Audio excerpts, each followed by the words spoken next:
The truth is, I feel like an epic douchebag every time I talk about Dredd. Because literally, no matter what I say, the headline will always read, producer says Dredd was a fucking bomb. Yeah, fucking. Like, my dad even once called me, he's like, I was reading the Belfast Times, and it says that you said that Dredd was a fucking bomb. You should not be using the word fucking.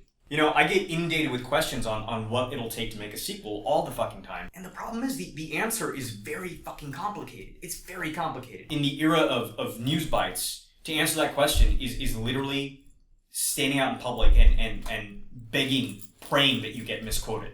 Right. Yeah. I'm here right now to answer that question and to demystify the process. The guy who dresses up like the Crow is gonna give you a lesson in film finance.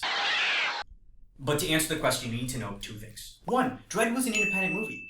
By the way, Looper, Lawless, The Grey, Killing Them Softly, End of Watch, John Wick, all independent movies. Two, Dredd was financed by an Indian conglomerate. It was not made by a traditional Hollywood studio. It kind of changes things. How does film financing in the independent world work? Independent movies are financed by piecemealing distribution contracts from around the world together.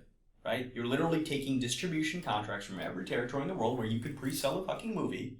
Okay? And you're trying to stitch them together in order to finance your movie. If you start looking at a movie as an asset, then the formula is really, really simple at that point, right? It's simply D plus I plus S.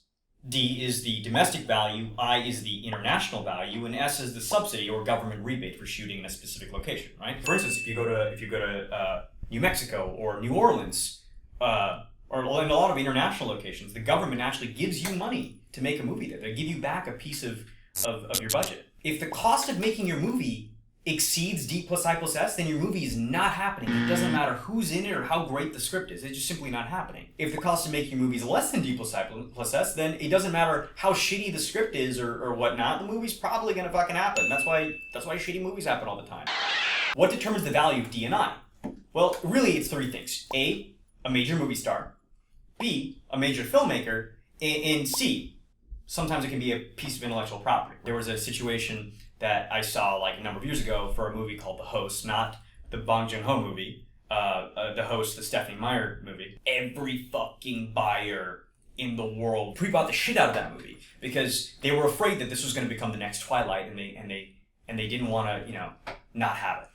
The most important letter in D plus I plus S is I. It's the international value. In the early 90s, I accounted for less than 10% of the formula. Today, I accounts for 60 to 70% of the budgets of films, and sometimes it can even be 100%, believe it or not. The truth is, movies bomb in the United States all the fucking time, and are hits internationally. It's just the reality of the world we live in today. Now, where are these rights sold? You sell international rights, or you pre-sell international rights at film markets. Things like Cannes, like Berlin, like the American Film Market. And the movie doesn't actually have to be made.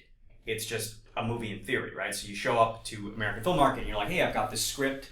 I've got Wesley Snipes in it, and it's an action movie where he beats up a bunch of ninjas. The Australian distributor comes to you and goes, Eddie, I really want a movie with Snipes, but I want him to fight someone other than ninjas. Okay, maybe he can fight a shark, so we can do like Sharknado 3 or 4. You have this interaction with distributors from all over the world, and then you pre-sell them the movie. So you sold them an asset before it's even been made. The 7 major territories in the world are or were France, Italy, Germany, Spain, UK, and Scandinavia. However, the world, as we all know, is in complete fucking turmoil. So in the time that I've been doing this, which is a very short fucking time, Italy and Spain are bankrupt. China was like a major fucking territory for about a year, and then that bubble burst, and now it's no longer. But I remember like Machine Gun Preacher, for instance, was pre-sold to China for I think like $10K, right? And Broken City was sold for like $1.5 million. Like, just crazy shit. By the way, all the Indian people that like to run up to me and go, but why don't the Indian movie stars appear in Hollywood films? I just answered your fucking question. India as a territory accounts for less than 1% of a movie's budget. You got a 1% bump on your budget. Yay, that's gonna fucking help a lot. So for Dredd 2, 2 things need to happen. 1, all the distributors from the major territories need to reacquire the film. 2, we need to get a US distributor. Lionsgate or someone else. And that's something I'm not really that concerned about. The biggest problem in the D plus I plus S formula is I. At its previous budget level, Dredd lost almost every distributor money. So there are really 3 options here as I see it. 1, lower the fucking budget. Maybe Dredd 2 is found footage. I don't know. I wouldn't watch it. It'd be it's found footage. 2, bringing out a filmmaker that would really just move the needle, like someone like a David Fincher or something. But that's not realistic. That's not going to happen because major filmmakers who would move the needle, they're not really in the business of directing sequels to someone else's franchise. That's just not how it works. And 3, a movie star. You know, maybe we pair Carl Urban with another movie star that boosts the value of the film. Maybe we get The Rock in and fucking save this franchise because The Rock fucking saves every other franchise. But, you know, it's kind of simple, actually.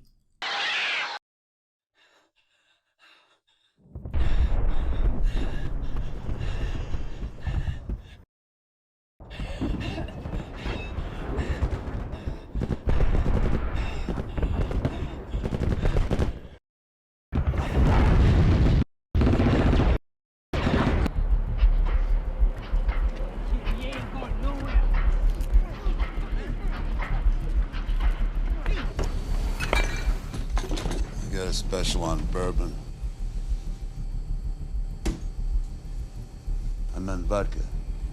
6 months sober.